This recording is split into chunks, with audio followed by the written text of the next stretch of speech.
Good morning everyone! So, nandito tayo ngayon sa isa nating project located in Barangay General Trias sa Barangay Kamatsili 2. So, ayan. So, para sa mga home buyers natin na naghahanap ng mga single attached at the same time malaki ang mga lot area. So, this is the best property po para sa inyo, no? So, malapit lang po ito sa Calax at SM General Trias na ginagawa, no? So, kung mapapansin nyo, bandang dyan lang po yung, ayan yung amenities natin, playground and basketball court.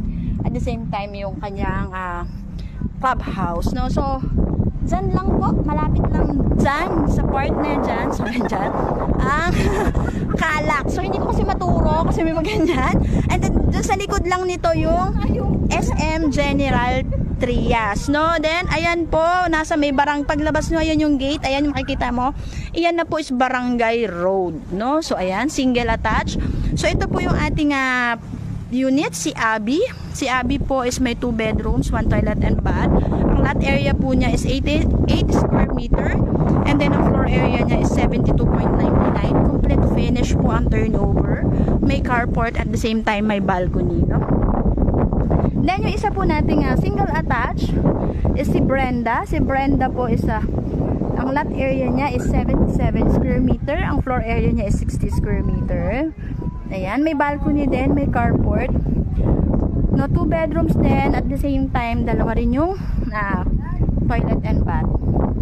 So, ayan si Chelsea. Si Chelsea naman po is 3 bedrooms, 1 toilet and bath. Ayan. So, ito po yung, ayan. So, ang lot area niya is 66 square meter and then ang floor area is 49 square meter. So, maliit na, small community lang po ito, no? So, ayan agad yung amenities niya. So, ayan. Ayan. So, ayan. Para sa mga home buyers natin, no? So, message nyo lang po ako. This is Annalyn Violenta para ma-schedule po natin yung tripping nyo at the same time mabigay ko po yung full detail, sample computation, no? Dito po sa ating project located at General Trias. Okay, once again, this is Annalyn Violenta, your property specialist from Inner Spark Realty. Thank you!